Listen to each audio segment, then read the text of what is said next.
శ్రీ గురుభ్యో నమః. మహాగణాధిపతయే నమః. శివాయ గురవే నమః. శ్రీ కామేశ్వరదేవాయ నమః. బీఆర్కే న్యూస్ ప్రేక్షకులకి శుభోదయ శుభాకాంక్షలు. నేను మీ సోమేశ్వర శర్మ. మేషం నుండి మీనం వరకు ఉన్నటువంటి రాశి ఫలితాలు నా పరిజ్ఞాన సంఘర్షణ మేరకు ఈ వారం రాశి ఫలితాలను తెలియజేస్తాను. ఈ రాశి ఫలితాలు ఈ నెల 15వ తారీఖు నుండి 21వ తారీఖు వరకు వర్తిస్తాయి. ముందుగా గోచారం. మేషంలో శుక్రుడు, వృషభంలో రవి, మిథునంలో బుధ గురువులు, సింహంలో కుజకేతువులు, కుంభంలో రాహువు, మీనంలో శని, అలాగే చంద్రుడు మకర కుంభ మీన రాశుల్లో సంచారం. తదుపరి మీన రాశి. మీన రాశి వారికి ఈ వారం చాలా అనుకూలంగా ఉంది. వృత్తి ఉద్యోగాల పరంగా చాలా బాగుందని చెప్పచ్చు. ఆరోగ్యం పట్ల కూడా చక్కగా ఉంటుంది. అయితే ఆరోగ్య విషయంలో కొన్ని జాగ్రత్తలు తీసుకోవాలి. ఎందుకంటే ఏలినాటి శని నడుస్తుంది. శని వీళ్ళకి ఈ వారం 5 బిందువులతోటి చక్కగా ఉన్నారు. పెద్దగా పోయే దాంట్లో చిన్నగా అవుతుంది వీళ్ళకి. అది కాబట్టి ఆరోగ్యం పట్ల పెద్దగా భయపడాల్సిన అవసరం లేదు. వృత్తి ఉద్యోగాల పరంగా కూడా సానుకూలంగా ఉంటుంది. రావాల్సిన ధనం చేతికి అందుతుంది. మంచి ఉద్యోగంలో పేరు ప్రఖ్యాతలు లభిస్తాయి. ప్రమోషన్స్ కావచ్చు, గవర్నమెంట్ ఉద్యోగం కోసం ప్రయత్నిస్తున్న వారికి ఉద్యోగ ప్రయత్నాలు కావచ్చు, ఇటువంటి విషయ వ్యవహారాలు ఈ వారం చక్కగా ఉన్నాయని చెప్పవచ్చు. ప్రతిరోజు దైవనామస్మరణ చేయడం, అలాగే 8 శనివారాలు శనికి తైలాభిషేకం చేయడం, మంగళవారం నాడు రాహుకాలంలో దీపం పెట్టడం చాలా ముఖ్యం. ఎందుకంటే వీళ్ళకి 1000లో రాహువు, 6 కుజకేతువులు ఉన్నారు. కాబట్టి ప్రయాణాల విషయంలో జాగ్రత్తలు వహించాలి. శత్రువులు అధికంగా ఉంటారు. అయితే శత్రువులు ఎవరో మీరు తెలుసుకోగలుగుతారు. అయితే ఎంతమంది శత్రువులున్నా మిమ్మల్ని ఏమీ చేయలేరు. ఎందుకంటే మీ గురుగ్రహం అనుగ్రహం, మీకు దైవానుగ్రహం ఎక్కువగా ఉంది. మీ దైవనామస్మరణే మిమ్మల్ని కాపాడుతూ ఉంటుంది. ఏదైనా సరే మన పెద్దల ఆశీస్సులు ఎంత ముఖ్యమో దైవ అనుగ్రహం కూడా అంతే ముఖ్యం.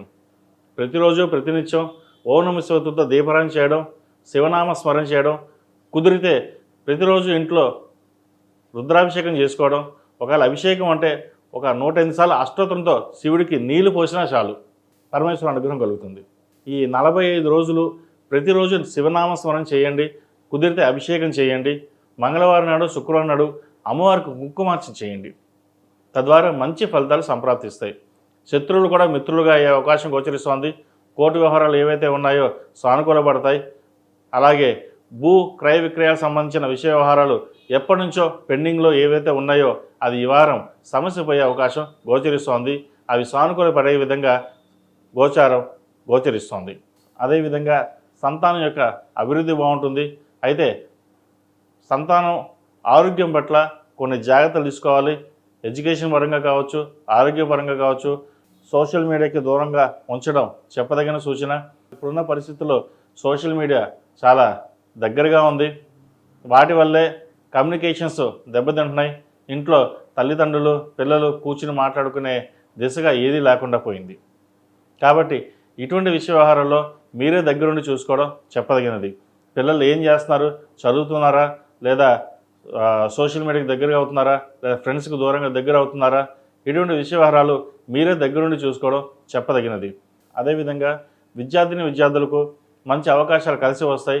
వచ్చిన అవకాశాలని జాగ్రత్త పరుచుకోవాలి.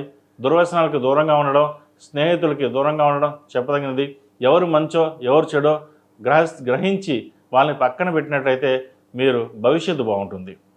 అదేవిధంగా ప్రభుత్వ ఉద్యోగం కోసం ప్రయత్నిస్తున్న వారికి మంచి అవకాశాలు కలిసి వస్తాయి.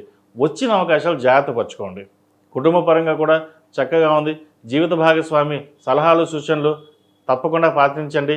మంచి ఫలితాలు సంప్రాప్తిస్తాయి. ఏదైనా సరే ఏక నిర్ణయం పనికిరాదు. ఒక నిర్ణయం తీసుకునేటప్పుడు నలుగురు సలహాలు సూచనలు తీసుకుని వాటిని అవలంబించి అప్పుడు ఒక నిర్ణయానికి రండి. తద్వారా మంచి ఫలితాలు ఉంటాయి. విదేశాల్లో ఉద్యోగం కోసం ప్రయత్నిస్తున్న వారికి ఉద్యోగ ప్రాప్తి, అలాగే హెచ్ఆర్, గ్రీన్ కార్డ్, వీసా కోసం ప్రయత్నిస్తున్న వారికి వీసా వచ్చే అవకాశాలు గోచరిస్తోంది. విదేశీయానం చేయగలుగుతారు. ఈ రాశిలో జన్మించిన స్త్రీలకు వృత్తి ఉద్యోగాల పరంగా వ్యాపార పరంగా సానుకూల పరిస్థితులు గోచరిస్తున్నాయి. అయితే సంతానం పట్ల ఆరోగ్యం పట్ల కొంత జాగ్రత్తలు తీసుకోవాలి. వారి బాగోగుల నుంచి మీరే దగ్గరుండి చూసుకోవడం చెప్పదగినది. ఇటు ఉద్యోగంలోనూ వ్యాపారంలోనూ చిన్న మార్పులు చోటు తీసుకున్నప్పటికీ అవి మంచి ఫలితాలే దిశగా నడుస్తాయి. అయితే వ్యాపారాన్ని విస్తరింపజేయాలనే ఆలోచన ఏదైతే ఉందో అది కొంతకాలం ఆగి ఉండడం చెప్పదగినది. ఉన్న వ్యాపారాన్ని సక్రమంగా చేయడం, దాంట్లో లాభ నష్టాలని ప్రతిదీ మీరు పరిశీలించుకుని ముందుకు వెళ్ళడం చెప్పదగినది. అదేవిధంగా వివాహం కాని వారికి వివాహ ప్రయత్నాలు చేసుకోవచ్చు, మంచి సంబంధం కుదురుతుంది. సంతానం కోసం ప్రయత్నిస్తున్న వారికి సంతానం కొంచెం ఆలస్యమైన మంచి సంతానం కలుగుతుంది, శుభవార్త వినే సూచన కనిపిస్తోంది. ఈ రాశి వారికి ఏలినాటి శని నడుస్తున్న కారణం చేత శని ఈ వారం చక్కగా ఉన్నా కూడా 8 శనివారాలు శనికి తైలాభిషేకం చేయడం, అఘోర పాశుపత హోమం చేయించడం చెప్పదగిన సూచన. రోగస్థానంలో కుజకేతువులు ఉన్నారు కాబట్టి ఆరోగ్యం పట్ల కొంత మెలకు అవసరం. కళ్ళకు సంబంధించి అసిడిటీ, గ్యాస్ సంబంధించి, స్కిన్కి సంబంధించిన విషయ వ్యవహారాలు చాలా జాగ్రత్త వహించడం చెప్పదగినది. సమయానికి ఆహారం తీసుకోవడం, నిద్ర వీరికి చాలా ముఖ్యం. అదేవిధంగా ప్రతిరోజు ప్రతినిత్యం ఓం నమః శివాయతో దీపారాయణ చేయడం, సాధ్యమైనంత వరకు 108 సార్లు శివనామ స్మరణ చేయడం, లేదా గాయత్రి మంత్రం ఉపదేశం ఉన్న వాళ్ళు గాయత్రి మంత్రం చదవడం చాలా ముఖ్యం. అలాగే సుబ్రహ్మణ్య స్వామి అభిషేకం, సుబ్రహ్మణ్య స్వామి అష్టోత్తరం పఠించండి, మంచి ఫలితాలు సంప్రాప్తిస్తాయి. ఈ రాశిలో జన్మించిన వారికి కలిసి వచ్చే సంఖ్య 8, కలిసి వచ్చే రంగు ఎరుపు. ఏదైనా పని మీద బయటికి వెళ్ళేటప్పుడు సోమవారం కానీ శుక్రవారం అడిగిన వెళ్ళండి, మంచి ఫలితాలు సంప్రాప్తిస్తాయి. మేషం నుండి మీనం వరకు ఉన్నటువంటి రాశి ఫలితాలు నా పరిజ్ఞానం సహకరించే మేరకు ఈ వారం రాశి ఫలితాలను తెలియజేశాను. సర్వే జన సుఖినో భవంతు, లోక సమస్త సుఖినో భవంతు. ఓం శాంతి శాంతి.